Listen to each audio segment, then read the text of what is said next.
sikhuluma njengamanje nosazi no usaziwayo ongusomabhizinisi nomelaphi wendabuko uGogo Manzini. So uGogo Manzini right uhambile waye Turkey wahamba wayokwenza into afuna ukuyenza yena ngomzimba wakhe wenza ngendlela efuna ukubukeka ngayo wafike wenza ikhala lakhe wenza amehlo akhe nezihlathi zakhe wazehlisa and then wasebenza nalokho abakubiza ukuthi ipresident bad loved darling ay papi ukushuthi kahle hleze liphose sicakisele Yeah. ukuthi walungisa nomkhaba wakhe amafutha la umkhaba phecelezi belly fat Yes, darling. bayadonsa bamunga uthi wayesemtshela doti cha wafuna wafaka inqini naye sithi ukuthi mawucabanga mathi kuthiwa kukhishwa awami esiswini efakwe ngenzi ngaba ngakanani ezami izinto phela bafaka konke selibhiyoza wakhe cha sekusho ukuthi kufanele udokotela kale noma uthulitha waye hutula phansi Nkosi Sarah Batman sifuna ukubuza umlaleli wethu ke ekhaya uma ngabe ungathola ithuba lokushintsha okuthile emzimbeni wakho wena ngeplastic surgery ungashintshani futhi kungani ungashintsha lokho manje uthi uyashintsha ungashintshani futhi kungani ungashintsha lo thumela ama WhatsApp voice note ku 0797546975 0797546975 yes uthi muyibuke sibona ukuthi hayi mana hayi yabo wena ungashintshani yini mhlawumbe ungayishintsha mina ayinsizwe uphelele mpima ngabe udlala ngayo ushoje ngishonga ngibona ungashintshani ayi cha sebhiyoza engini bangibonge ngithi hayi yabo la ngingayishintsha hayi mina mfethu yabo ile amafutha la esiswini nje belly fat hlupha ya belly fat ke yona ngiyayizoba inenkani umujima mfethu iyaphuza ukuncipha ya belly fat ngathi bethu kodonsa nje kodwa hayi kakhulu phela yebo hayi kinking sikhuluma naye ke njengamanje uGogo Manzini ukhona igama lakhe la ngempela uTyra Sindani uTyra igama lakhe ngempela ngiyanazi phela nagenga niyathanda ukuzipha amagama nami ngazi ku Beyonce sanibonani ikunjani ngiyaphila yo angaze ngijabule kanje oh yeah I'm so happy ngamkelekile Tyra is not my name and angiziphanga uTyra uThabo wakwamahlangu uThabo kaMahlangu born ngizalwa uThabo Mahlangu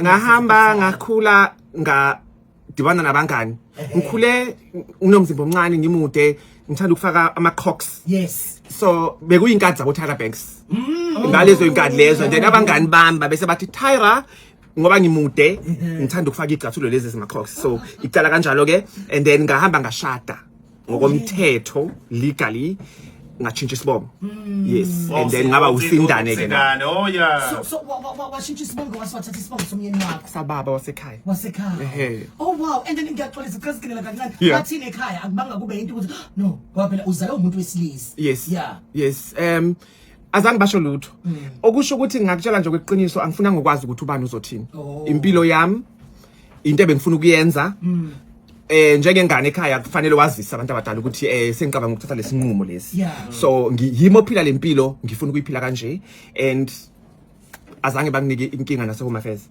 and then kwenzakalani ngamadluza akliniki akube kaThabo wenza njani usuyakhohlwa wena ngoba phela futhi umelaphi wendabuko and then emva isikhathi esiningi ameni uyaphahla wenza zonke lezo zinto lezo ugcwele kakhulu ngezinto ezihlakene namadluza so manje usubiza amadluza akaSindane awusawabiza wasekhaya kini ngiyababiza iqala lapho uma uzoyenza into futhi kakhuluma umuntu onsundu ngaphambi nje ukuthi ngaphandle kokuthi uyinyanga noma kanjani into nento ozoyenza uyibike emsamo ubazise emsamo ukuthi isimo senu niyangazi ukuthi ngumuntu ophila impilo enjani so now ngithatha le decision ukuthi senyashada and ngizoshintsha isibongo ukuchintsha isibongo akusho ukuthi senyasikhohle ukuthi nguba I am still that ngiwuloyo ngizibiza ngaye uma ngiphahla ngizibiza zonke uphinde uba usaziwayo olwela amalungelo ama-transgender phecelezi laba abashintsha ubulili yikupho ongatshela abalaleli ngoGogo Manzini okunye singakwazi uGogo Manzini is gay ngiqaqise nje lapho angiyona i-transgender no ngigay I'm a proud gay person ngiphila impilo le ngiphilayo kudala kwami ngikhula nje and ayikho futhi indlela engengaze ngaba namahloni ngayo ngoba ubumina bami so abantu abaphila gay people or transgender people wonke umuntu nje emhlabeni ngiyakukhuthaza futhi ukuthi umuntu aphile impilo afuna ukuyiphila ngesikhathi afuna ukuyiphila ngazo ngoba abelungu bathi we living in borrowed times. Sincane nje isikhathi esiphilayo. So uma uzothi lesikhathi esincane onikwe sona uphinde futhi ufuna ukuphilela ukujabulisa abantu. Akusiyi. Ngibingelele ngani zakwethu. Welcome back to Chef the Soul TV News. Uma umusha ngicela ke ungakhohlwa ukusubscribe uphinde ke ucomment ke ungakhohlwa na ukulike le video la bafethu. Ugogo Manzini esimazi kakhulu lapha ke nge-YouTube channel yakhe. Oyisangoma ke futhi la njengoba ke aziwa iningizimu Afrika yonke. So kuthiwa ke uke wahamba waya ke eTurkey njengoba ke kade ekhuluma lapha ke ekhuluma ke kulona uKhozi FM. Ya lesi sangoma ke esiphinde ke futhi sibe i-activist yokushintshwa ke kumlili ngizothi transgender activist. Recently shared update ke about i-recovery yakhe noma ke ukwelulama kwakhe after ke ukwenza ke ama-surgery ahlukahlukene ebusweni bakhe nakwezinye ke indawo. So she traveled to Turkey for procedures including Brazilian butt lift, tummy tuck, liposuction nokunye nje bakwethu.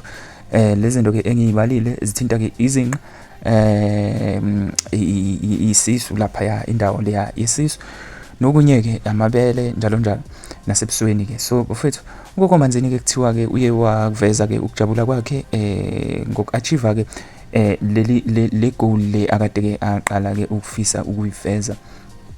So njengamanje ke usebukeka njengomuntu wesifazane ke uqobo njengoba ke ekade ekhuluma nakulona ke uKhozi FM ekhuluma ngakho ukushintshwa ke kubulili bakhe.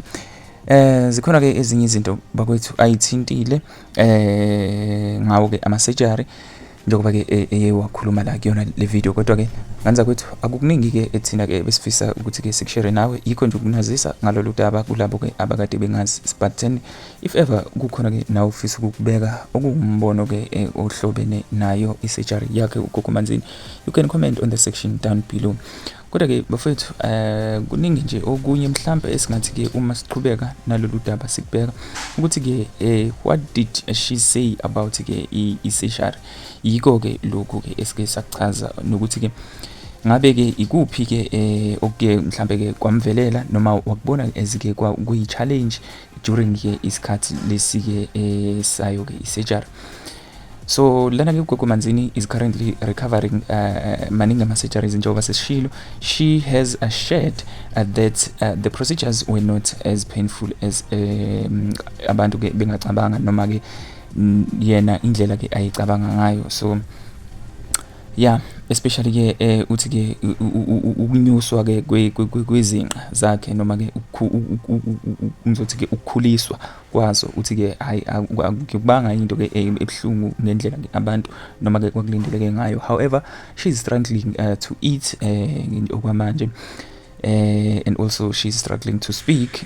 Uyambona ngisho ekhuluma ukuthi ke khona ke indawo la ezisabhlungu khona ngenxa yayo ke i-surgery ke eyenziwe ke ebusweni bakhe. Despite these challenges, she remains optimistic and believes the results will be worth it in the end. So odokotela ke bam-advisile noma ba-advise ukuthi uyo recover kahle after ke amaviki awu-6, that means ke after 2 months. She is excited to reveal her new look once she has healed njengoba ke siye sambona. Nganza kwethu ake uzwakalise ke uphawula kwakho ngalolu daba kuyona ke comment section. Don't forget to like this video. Thank you.